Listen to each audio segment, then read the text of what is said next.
Hello friends, tax filing school के इस video में आपका स्वागत है। दोस्तों, इस वीडियो में हम देखेंगे कि हम किस तरीके से इनकम टैक्स रिटर्न फाइल कर सकते हैं। ऑफलाइन यूटिलिटी का इस्तेमाल किस तरीके से किया जा सकता है उसका डेमो देखेंगे, क्योंकि ऑनलाइन फॉर्म्स अभी आया नहीं है। आज डेट है 26 अप्रैल। ऑनलाइन फॉर्म्स जैसे ही आता है उसका एक सेपरेट वीडियो बनाएंगे। इस वीडियो में ऑफलाइन यूटिलिटी का इस्तेमाल करेंगे, क्योंकि काफी लोग मैसेज कर रहे हैं कि ऑफलाइन यूटिलिटी का बताइए, हमें अर्जेंसी है। तो देख लेते हैं इस वीडियो में किस तरीके से भरा जाता है। स्टार्ट टू एंड सब कुछ कवर कर लेंगे इस वीडियो में। ध्यान देना है, बहुत सारे इंपॉर्टेंट पॉइंट्स होते हैं जिनका आपको ध्यान देना होता है आईटीआर भरने से पहले। तो सब कुछ अपडेट हो जाए उसके बाद ही आपको आईटीआर फाइल करना है। जल्दबाजी में आपको आईटीआर फाइल नहीं करना है, अदरवाइज आपको डिफेक्टिव रिटर्न का नोटिस आ सकता है या आपका टीडीएस जो है वो आपको रिफंड नहीं मिलेगा। बहुत सारे इश्यूज हो सकते हैं। तो इन सब चीजों से बचने के लिए सबसे पहले तो आपको लॉगिन कर लेना है। लॉगिन करने के बाद आपको ई फाइल में जाना है, इनकम टैक्स रिटर्न्स में जाना है।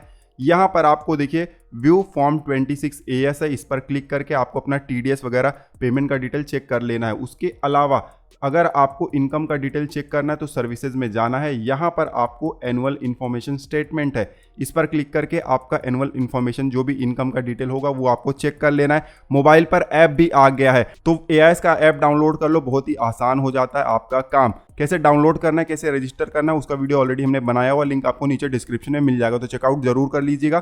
फिलहाल आप इनकम का डिटेल, टीडीएस का डिटेल जब चेक कर लो तो उसके बाद आपको जाना है ई फाइल में, इनकम टैक्स रिटर्न्स में, और फिर यहाँ पर डाउनलोड प्रीफिल्ड डेटा, इस पर क्लिक करना है।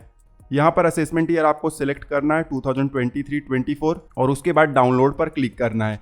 इससे क्या होगा, जो भी आपका डिटेल है, पर्सनल डिटेल, बैंक का डिटेल, टीडीएस, पेमेंट, इनकम, जो भी अपडेट हुआ होगा पोर्टल पर, सब कुछ एक फॉर्म में जेसन फाइल में आ जाएगा, जिसकी मदद से आपको बहुत सारे डिटेल भरने नहीं पड़ेंगे। आपका काम थोड़ा आसान हो जाएगा। ठीक है, तो डाउनलोड पर क्लिक करेंगे तो ये सेव हो जाएगा। ये देखिए हमने यहाँ पर इसको सेव करके रख लिया हुआ है। इस तरीके से आएगा, आपका पैन नंबर आगे लिखा होगा और प्रीफिल लिखा होगा, यहाँ पर 2023 लिखा है। ठीक है, और फिलहाल हम पोर्टल से लॉग आउट हो जाते हैं और इस तरीके से होम पेज आ जाता है। अब यहाँ पर डाउनलोड का ऑप्शन है, इस पर क्लिक कर देना है। यहाँ पर इनकम टैक्स रिटर्न्स है।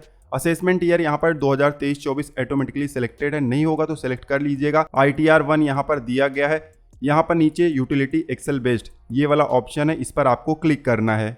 हमारे केस में हमने एक्सेल यूटिलिटी डाउनलोड कर लिया हुआ है। इस तरीके से आपको जिप फाइल दिखाई देगा। इसको एक्सट्रैक्ट कर लेना है। एक्सट्रैक्ट करने के लिए राइट क्लिक करना है और जो भी एक्सट्रैक्टर आपके पास होगा उसके जरिए आप कर लीजिएगा। अब एक्सट्रैक्ट करते ही इस तरीके से एक फोल्डर आ जाएगा, क्लिक करना है और यहाँ पर आपको एक्सेल यूटिलिटी दिखाई देगा, इस पर आपको क्लिक कर देना है।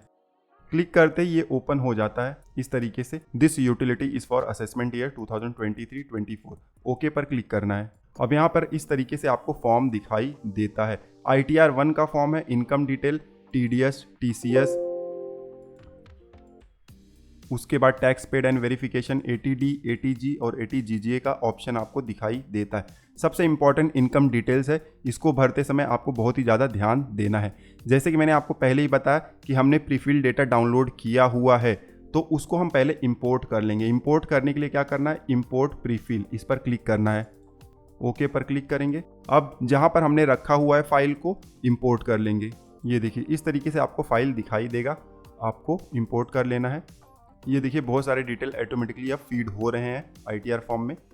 तो बहुत सारे डिटेल हमारे ऑटोमेटिकली आ गए हैं जो कि पोर्टल पर अवेलेबल थे आज की डेट में। ठीक है, जैसे कि मैंने आपको पहले ही बताया कि इनकम का, TDS का और बहुत सारा दूसरा डिटेल अभी तक पोर्टल पर ठीक से अपडेट हुआ नहीं है। थोड़ा सा समय लगने वाला है क्योंकि ITR फॉर्म अभी जस्ट आया हुआ है। ठीक है, तो यहाँ पर मैं ITR फाइल नहीं करने वाला हूँ, लेकिन प्रोसेस आपको पूरा दिखाऊंगा A to Z, किस तरीके से ITR फॉर्म को भरना है और कैसे उसे अपलोड करना है। तो बहुत सारे डिटेल ऑटोमेटिकली प्रीफिल्ड हो गए हैं, लेकिन ध्यान देना सब डिटेल प्रीफिल्ड नहीं होते हैं कभी कभी, तो आपको ध्यान से 1 बाय 1 सारे स्टेप्स को देखना है और सारे डिटेल को चेक भी करना है। ठीक है, यहाँ पर ऊपर आप देख सकते हो पर्सनल डिटेल है, नेम से रिलेटेड, पैन से रिलेटेड, आधार कार्ड से रिलेटेड। उसके बाद नीचे देखिए आपका एड्रेस होगा, डेट ऑफ बर्थ होगा। थोड़ा सा नीचे आएंगे तो एड्रेस के बाद आपको यहाँ पर नेचर ऑफ एम्प्लॉयमेंट मिलेगा, इसको आपको सेलेक्ट कर लेना है। ठीक है, अगर आप प्राइवेट सेक्टर में है तो आपको अदर सेलेक्ट करना है, ये वाला ऑप्शन। ठीक है, गवर्नमेंट से रिलेटेड है जॉब, तो यहाँ पर देखिए बहुत सारे ऑप्शन दिए गए हैं। पेंशनर है तो भी आप ITR 1 भर सकते हो। ठीक है, हमारे केस में मान लेते हैं प्राइवेट सेक्टर एम्प्लॉय है, अदर सेलेक्ट करेंगे। उसके बाद नीचे आएंगे, यहाँ पर पूछा जाता है कि नया टैक्स रिग में चुनना है या नहीं। बाय डिफॉल्ट नो आता है, मतलब old tax system he by default आता है। तो इसको आप चेंज भी कर सकते हो, यस भी कर सकते हो, लेकिन हमारे केस में ओल्ड टैक्स सिस्टम ही है। उसके बाद नीचे आएंगे तो यहाँ पर हमसे पूछा जा रहा है कि सेक्शन 139(1) का जो 7वां प्रोविजन है क्या हमारे लिए एप्लीकेबल है या नहीं। अगर एप्लीकेबल होगा तो हमें यस करना है। अब 7वां प्रोविजन में कुछ कंडीशंस है, यहाँ पर देखिए दिया गया है, ठीक है, यहाँ से लेकर ये सारे रिलेवेंट कंडीशन है जिनको आप पढ़ लीजिएगा। कोई भी अगर एप्लीकेबल है तब आप यहाँ पर सेलेक्ट कर सकते हैं यस या नो में। इनमें से कोई भी एप्लीकेबल नहीं है तो आपको ऊपर भी नो करना है। तो ये सारे जो बॉक्सेस हैं वो ग्रे हो जाएंगे, मतलब कुछ इंटर नहीं कर सकते। थोड़ा सा नीचे आएंगे तो यहाँ पर ईमेल आईडी हमें दिखाई देगा, मोबाइल नंबर भी दिखाई देगा, जो पोर्टल पर अपडेट है वही यहाँ पर भी आ जाएगा। उसके बाद यहाँ पर हमसे पूछा जाता है कि किस सेक्शन में आप फाइल करना चाहते हैं, ठीक है। हमारा फर्स्ट टाइम है और ड्यू डेट से पहले है तो 139(1) हम सेलेक्ट करेंगे। नीचे आएंगे तो अब हमें यहाँ पर इनकम का डिटेल इंटर करना है। सबसे पहले सैलरी का डिटेल इंटर करना होता है।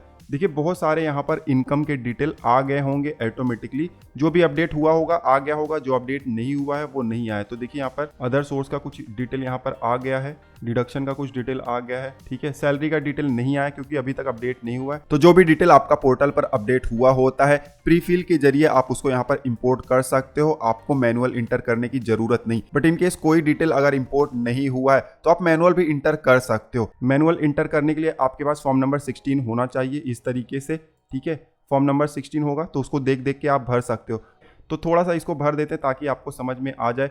ग्रॉस सैलरी में मान लेते हैं सैलरी एज पर सेक्शन 17(1) हमारे केस में है।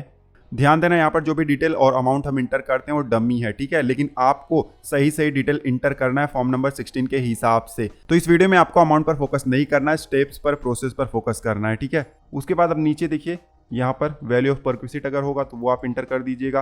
प्रॉफिट इन लिeu ऑफ सैलरी है तो वो भी आप इंटर कर सकते हैं। ध्यान देना सैलरी के अलावा अगर आपको पेंशन मिल रहा है, पेंशनर है आप, तो वो अमाउंट भी आप यहाँ पर दिखा सकते हो, ठीक है। उसके बाद नीचे आएंगे तो income from retirement benefit account जो कि मेंटेन किया जाता है आउटसाइड कंट्री, तो सेक्शन 89A ये पिछले साल से RTR 1 में आपको दिखाई दे रहा है।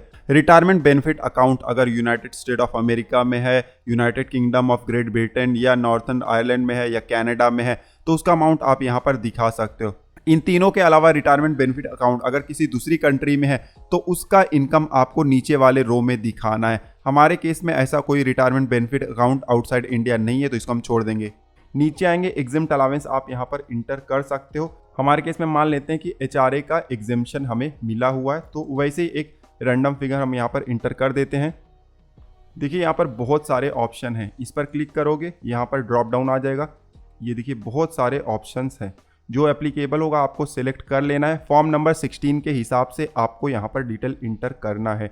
अब ध्यान देना है ये एक्सेल यूटिलिटी अभी पहला वर्जन अभी जस्ट आया हुआ है तो इसमें कुछ ना कुछ बग्स या कुछ ना कुछ एरर जरूर आएंगे। तो अगर एरर आपको आता है तो उसके लिए आप रिपोर्ट कर सकते हो। सेकेंड सबसे इंपॉर्टेंट चीज़ आपको करना है कि जो भी डिटेल आप फीड करते हो इसको आप फाइल में जाकर सेव करते जाइए कहीं पर भी, ताकि अगर कुछ हो भी जाए तो आपके पास डिटेल सेव हो जो भी डिटेल आपने भरा हुआ है, ठीक है। अब एग्जिम्ट अलावेंस हमने इंटर कर दिया। उसके बाद नीचे आएंगे तो यहाँ पर देखिए कैलकुलेशन ऑटोमेटिकली यहाँ पर हो गया है, ठीक है। सैलरी इनकम उसमें से स्टैंडर्ड डिडक्शन लेस हो गया, स्टैंडर्ड डिडक्शन ऑटोमेटिकली आ जाता है, आपको इंटर करने की ज़रूरत नहीं है। इंटरटेनमेंट अलावेंस गवर्नमेंट एम्प्लॉय के लिए होता है, हमने प्राइवेट एम्प्लॉय सेलेक्ट किया था इसीलिए यहाँ पर ग्रे है, हम इंटर नहीं कर सकते। प्रोफेशनल टैक्स का कुछ बेनिफिट है तो आप इंटर कर सकते हो। उसके बाद यहाँ पर इनकम आपका आ गया जो कि सैलरी से मिला हुआ है इस साल में, ठीक है। ध्यान देना डेमो है, फेक अमाउंट है। तो सैलरी का डिटेल इस तरीके से आप भर सकते हो, बहुत ही आसान प्रोसेस है और हर बार की तरह है, कुछ चेंजेस हुए नहीं है, ठीक है। उसके बाद नीचे आएंगे हाउस प्रॉपर्टी का डिटेल आप इंटर कर सकते हो। आपने अगर हाउस प्रॉपर्टी रेंट पर दिया हुआ है या आपका होम लोन है, आप जिस घर में रहते हो होम लोन है तो उसका बेनिफिट आप दिखा सकते हो। ड्रॉप डाउन से सेल्फ ऑक्यूपाइड आपको सेलेक्ट करना है। उसके बाद नीचे ग्रे है, यहाँ पर कुछ इंटर नहीं कर सकते। नीचे जाएंगे तो interest payable on borrowed capital का आपको बॉक्स आ जाता है। तो जो भी आपका लोन होगा, जो इंस्टॉलमेंट आप पे करते हो, उसमें से इंटरेस्ट वाला पोर्शन आप यहाँ पर दिखा सकते हो। ध्यान देना है प्रिंसिपल वाला पोर्शन नहीं दिखाना है, वो ATC में आप दिखा सकते हो। इंटरेस्ट वाला पोर्शन आप यहाँ पर दिखा सकते हो। मैक्सिमम 2 लाख तक का आप बेनिफिट ले सकते हो। तो हमारे केस में फिलहाल ऐसा कुछ नहीं है तो इसको हम छोड़ देंगे, ठीक है। उसके बाद नीचे आना है तो यहाँ पर अदर सोर्स का डिटेल आप इंटर कर सकते हो। हमारे केस में सेविंग बैंक अकाउंट का इंटरेस्ट ऑटोमेटिकली यहाँ पर आ गया है। पोर्टल से हमने इंपोर्ट कर लिया हुआ था।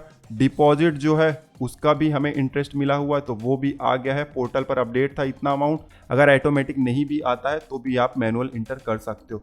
दूसरा, यहाँ पर बहुत सारे ऑप्शंस हैं, देख सकते हो, ठीक है। इनमें से कोई भी अगर एप्लीकेबल है तो आप यूज़ कर सकते हो। फैमिली पेंशन अगर मिलता है तो आप फैमिली पेंशन सेलेक्ट कर सकते हो और यहाँ पर दिखा सकते हो अमाउंट। यहाँ पर एक चीज़ का ध्यान देना है कि नॉर्मल पेंशन अगर आपको मिल रहा है तो उसको आपको सैलरी में दिखाना है, लेकिन फैमिली पेंशन मिल रहा है तो अदर सोर्स में आपको दिखाना है। उसके अलावा डिविडेंड वगैरह अगर आपको मिलता है तो उसको भी आप यहाँ पर दिखा सकते हो, ठीक है। हमारे केस में मान लेते हैं कि फिलहाल अभी हमें इंटरेस्ट ही मिला हुआ है, ठीक है। अब देखिए हमने अदर सोर्स भी भर दिया हुआ है।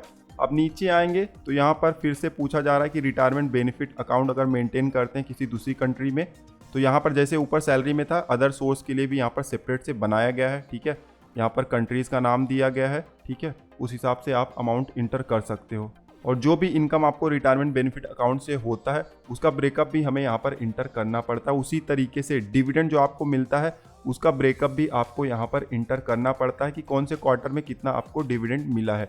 नीचे आएंगे, अब यहाँ पर डिडक्शन का डिटेल आप इंटर कर सकते हो। डिडक्शन में देखिए एटीसी ऊपर है सबसे पहले, उसके अलावा बहुत सारे डिडक्शन यहाँ पर दिए गए हैं, ठीक है। जो एप्लीकेबल होगा उसके सामने आपको अमाउंट इंटर करना है। हमारे केस में ऑटोमेटिकली यहाँ पर आ गया है। वैसे तो डिडक्शन का अमाउंट ज़्यादा है, लेकिन अभी हम डेमो बना रहे हैं तो इसको ऐसे ही हम रहने देते हैं, ठीक है।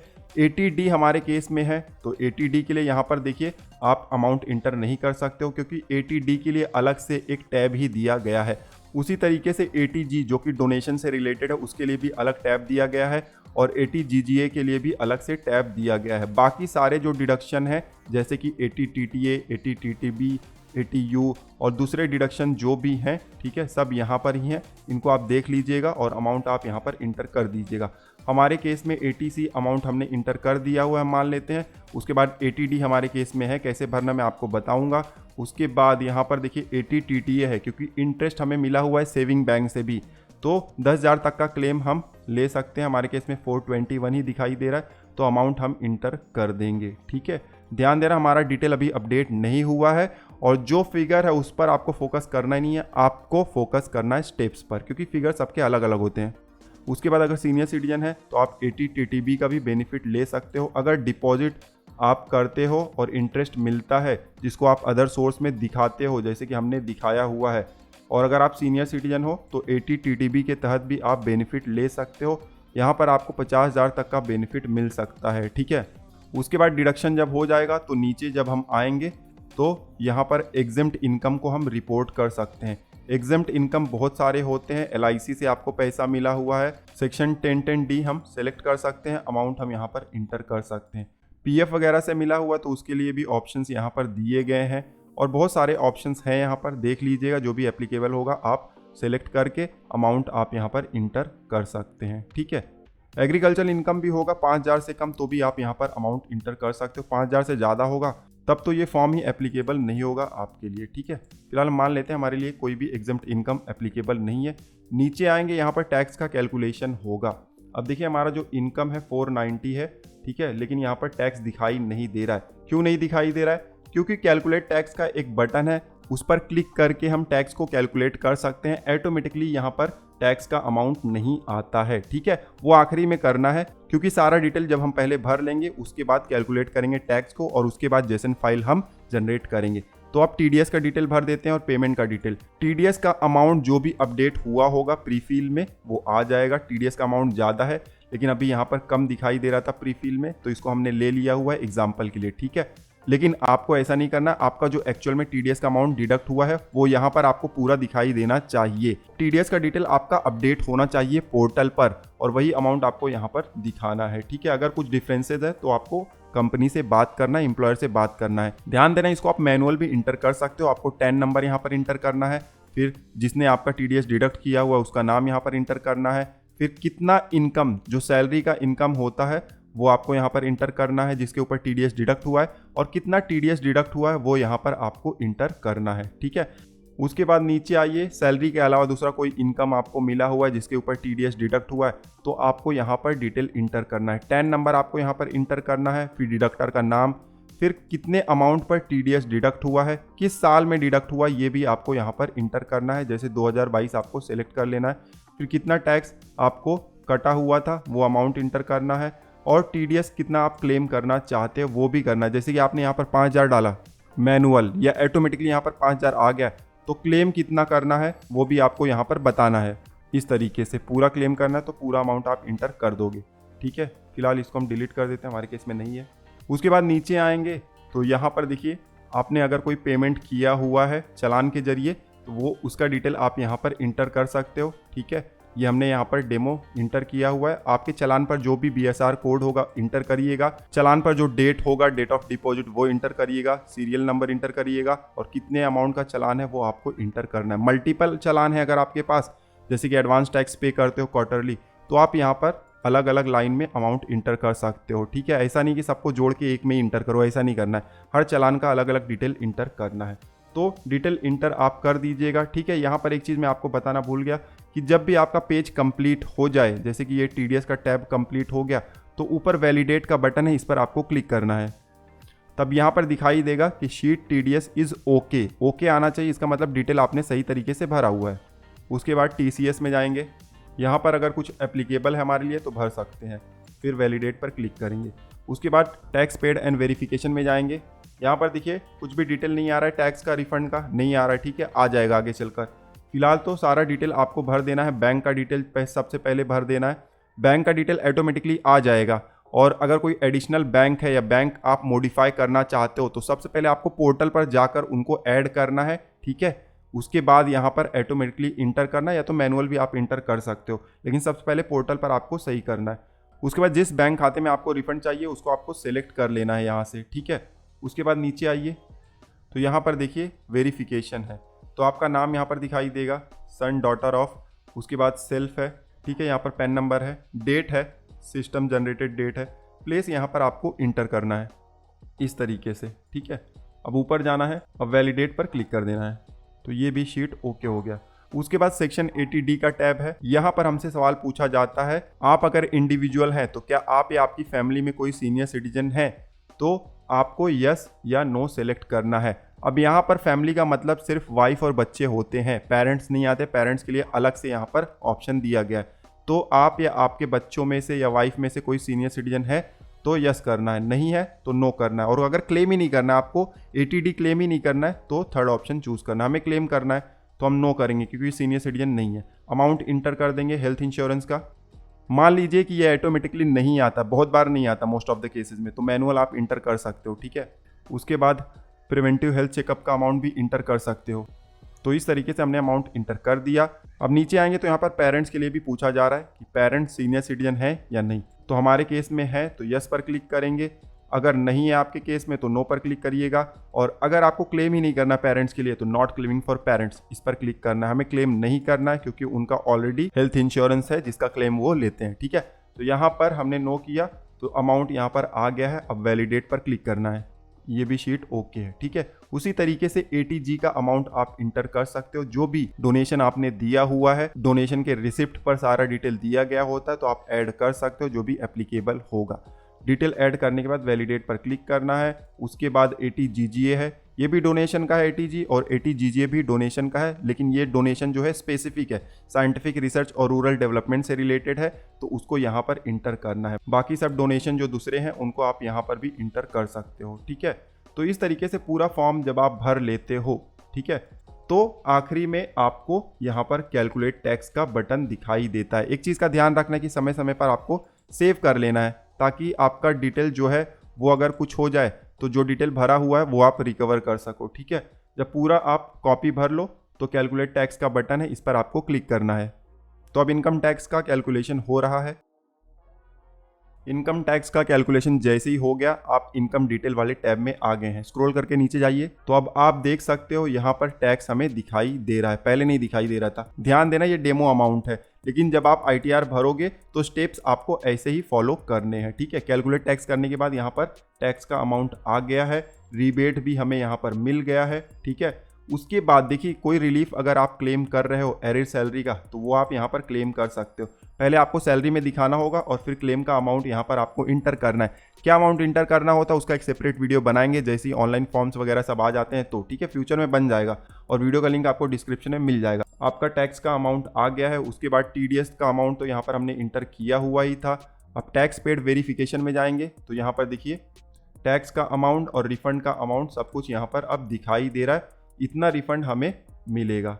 ठीक है, अब हमें क्या करना है, अब हमें जनरेट जेसन फाइल पर क्लिक करना है। ध्यान देना है सारे डिटेल भरने के बाद आपको कैलकुलेट टैक्स पर क्लिक करना है और उसके बाद ही जनरेट जेसन फाइल पर क्लिक करना है। अब सारा डिटेल भरते समय ये भी ध्यान रखना है कि जो भी डिटेल आप भर रहे हो सब कुछ अपडेट है पोर्टल पर और सही डिटेल भर रहे हो। ठीक है, उसके बाद कैलकुलेट टैक्स और उसके बाद जनरेट जेसन फाइल। तो हमने कैलकुलेट टैक्स ऑलरेडी कर लिया हुआ है, अब जनरेट जेसन फाइल पर क्लिक करेंगे। अब यहाँ पर हमें कुछ अलर्ट दिखाई देगा, ये बोल रहा है कि फाइनेंशियल ईयर का जो TDS स्टेटमेंट है उसको आप वेरीफाई कर लीजिएगा। ठीक है, ओके पर क्लिक करेंगे। अब फिर हमसे बोला जा रहा है कि कैलकुलेट टैक्स बटन पर क्लिक कर दीजिएगा, ऑलरेडी मैंने आपको बता दिया हुआ है। ठीक है, ओके पर क्लिक करेंगे। अब अलर्ट आया है to save JSON, click on save JSON button on this sheet. तो जैसे ओके पर क्लिक करेंगे एक नया टैब ओपन हो जाएगा इस तरीके से और यहाँ पर आप देख सकते हो समरी लिखा गया है। ठीक है, full name, PAN, son, daughter of, verification date, verification PAN और यहाँ पर पेमेंट और TDS का डिटेल यहाँ पर दिया गया है। सेव जेसन का यहाँ पर बटन है ऊपर, इस पर क्लिक कर देना है। अब देखिए जेसन फाइल सेव हो गया है और यही फाइल आपको अपलोड करना है इनकम टैक्स पोर्टल पर और आपका ITR फाइल हो जाएगा। कैसे करना है जल्दी से वो भी मैं आपको दिखा देता हूँ। पाथ यहाँ पर दिया गया है, काफी लोग ढूंढ ही नहीं पाते कि जेसन फाइल कहाँ पर सेव हुआ है, तो यहाँ पर दिया गया होता है, इस लोकेशन पर आपको जाना है। ओके पर क्लिक करेंगे और फिर से आ जाते हैं ब्राउजर में, लॉगिन कर लेते हैं जल्दी से इनकम टैक्स पोर्टल पर। लॉगिन करने के बाद इस तरीके से पेज आ जाता है, आपको जाना है ई फाइल में, इनकम टैक्स रिटर्न्स में जाना है, फिर फाइल इनकम टैक्स रिटर्न, इस पर क्लिक करना है। अदरवाइज होम पेज पर भी फाइल नाउ का बटन आ गया है, इस पर भी आप क्लिक कर सकते हो। अब इस तरीके से पेज आ जाएगा, असेसमेंट ईयर आपको सेलेक्ट करना है। उसके बाद देखिए यहाँ पर आपको select filing type, original return, फिर ऑडिट में है तो नो करते ही ITR का यहाँ पर ऑप्शन खुल गया है। ITR 1 हम सेलेक्ट करेंगे क्योंकि हमारे केस में ITR 1 है। ध्यान देना है ऑनलाइन फाइलिंग अभी इनेबल नहीं हुआ है, जब इनेबल होगा तो यहाँ पर आपको मोड ऑफ फाइलिंग भी आएगा, ऑनलाइन ऑफलाइन का ऑप्शन आएगा, अभी नहीं आ रहा है क्योंकि ऑनलाइन अभी इनेबल नहीं हुआ है। जब इनेबल हो जाएगा तो आपको जेसन फाइल अपलोड करने के लिए यहाँ पर ऑफलाइन वाला ऑप्शन सेलेक्ट करना होगा। ठीक है, तो ITR 1 जब हम सेलेक्ट कर लेते हैं, कंटिन्यू पर क्लिक करेंगे तो यहाँ पर देखिए जेसन फाइल अपलोड करने का ऑप्शन आ गया है। अटैच फाइल पर क्लिक करेंगे और जेसन फाइल जो हमारा अभी सेव हुआ था उसको हम अपलोड कर लेंगे। जब आप फोल्डर में जाएंगे जहाँ पर आपका जेसन फाइल सेव होगा तो इस तरीके से दिखाई देगा ITR और आगे आपका पैन नंबर .json। ठीक है, इसको आपको सेलेक्ट कर लेना है। सेलेक्ट करते ही इस तरीके से अपलोड और वैलिडेट होने लगेगा। अब वैलिडेशन में अगर कोई एरर होगा तो इस तरीके से आपको दिखाई दे जाएगा, please correct the below mentioned error in the uploaded Jason and try again. तो ये मैंने जानबूझकर किया ताकि आपको पता चले और यहाँ पर आपको एरर का डिस्क्रिप्शन दिया गया है और सजेशन भी यहाँ पर दिया गया है। ठीक है, अगर एरर आ जाता है तो आपको फिर से एक्सेल यूटिलिटी ओपन करना होगा, जो भी एरर था उसको सही करना होगा, फिर से कैलकुलेट टैक्स करना होगा और फिर से जनरेट जेसन पर क्लिक करके नया जेसन फाइल जनरेट करना होगा और उसके बाद फिर से यहाँ पर आके उसको अपलोड करना होगा। ठीक है, ध्यान देना है बहुत बार आपको यहाँ पर रॉन्ग एरर भी दिखाई देगा। जैसे कि मैंने बताया ये यूटिलिटी कुछ टाइम लेगा सेटल होने में, मतलब स्टार्टिंग में बहुत सारे बग्स भी होते हैं। ठीक है, तो इन चीज़ों का भी आपको ध्यान देना है। ITR भरते समय स्टार्टिंग में आप भर रहे हो तो आपको बहुत ज़्यादा ध्यान देना होता है, उसके बाद तो सारे एरर जो हैं धीरे धीरे सॉल्व हो जाते हैं। और मान लो जो भी जेसन फाइल आपने जनरेट किया हुआ है, जो भी डिटेल इंटर किया हुआ है, कुछ भी एरर नहीं है तो वैलिडेशन सक्सेसफुल दिखाई देगा। उसके बाद अब आपको प्रोसीड टू वेरिफिकेशन पर क्लिक करना है। कंप्लीट द वेरिफिकेशन का पेज आ गया है। यहाँ पर 3 ऑप्शन दिए गए हैं, तुरंत E-वेरीफाई करना है या बाद में E-वेरीफाई करना है या ITR का कॉपी बेंगलोर भेजना है। अगर आपके पास आधार रजिस्टर्ड मोबाइल नंबर है या आपका बैंक अकाउंट प्री वैलिडेट है, EVC इनेबल्ड है तो तुरंत कर लीजिए। बट इन केस अगर तुरंत नहीं कर पाते हैं और बाद में E-वेरीफाई लेटर या ITR फाइल के जरिए आप वेरिफिकेशन करने की कोशिश करोगे तो 30 दिन के अंदर ही उसको कर लीजिएगा। ठीक है, अदरवाइज आपका जो ITR है डिफॉल्ट में चले जाएगा, मतलब जिस दिन वेरिफिकेशन करोगे ऐसे माना जाएगा कि उस दिन ही ITR फाइल हुआ है। हम मान लेते हैं अभी वेरिफिकेशन हमें तुरंत ही करना है, कंटिन्यू पर क्लिक करेंगे तो इस तरीके से हमें बहुत सारे ऑप्शंस आ जाएंगे। आधार ओटीपी के जरिए ई वेरीफाई कर सकते हैं, उसके अलावा बैंक अकाउंट के जरिए ईवीसी जनरेट कर सकते हैं और फिर ई वेरीफाई कर सकते हैं। तो बहुत सारे ऑप्शन है जो आपके लिए सुटेबल होगा, सेलेक्ट कर लीजिएगा। हमारे केस में हम पहला वाला आधार ओटीपी का ऑप्शन सेलेक्ट कर लेते हैं और नीचे कंटिन्यू का बटन है, इस पर हम क्लिक कर देते हैं। इस तरीके से पॉपअप मैसेज आ जाएगा। आई एग्री का चेक बॉक्स है, इस पर आपको क्लिक करना है और नीचे जनरेट आधार ओटीपी का बटन है, इस पर क्लिक कर देना है। क्लिक करते ही इस तरीके से स्क्रीन आएगा और आधार रजिस्टर्ड मोबाइल नंबर पर एक ओटीपी आएगा। उस ओटीपी को यहाँ पर इंटर कर देना है।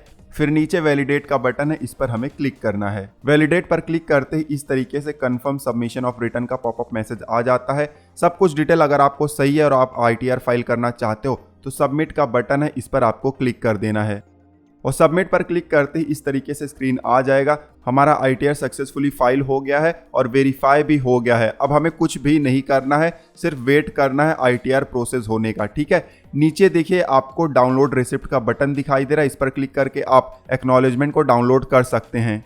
तो इस तरीके से मैंने पूरा डेमो आपको दिखा दिया हुआ है। जो भी इंपॉर्टेंट पॉइंट्स थे उनको भी हमने इस वीडियो में कवर कर लिया हुआ है। आई होप कि वीडियो आपके लिए यूजफुल रहा होगा। इस वीडियो में बस इतने ही, मिलते हैं आपसे अगले वीडियो में। तब तक आप हंसते रहो, मुस्कुराते रहो। धन्यवाद।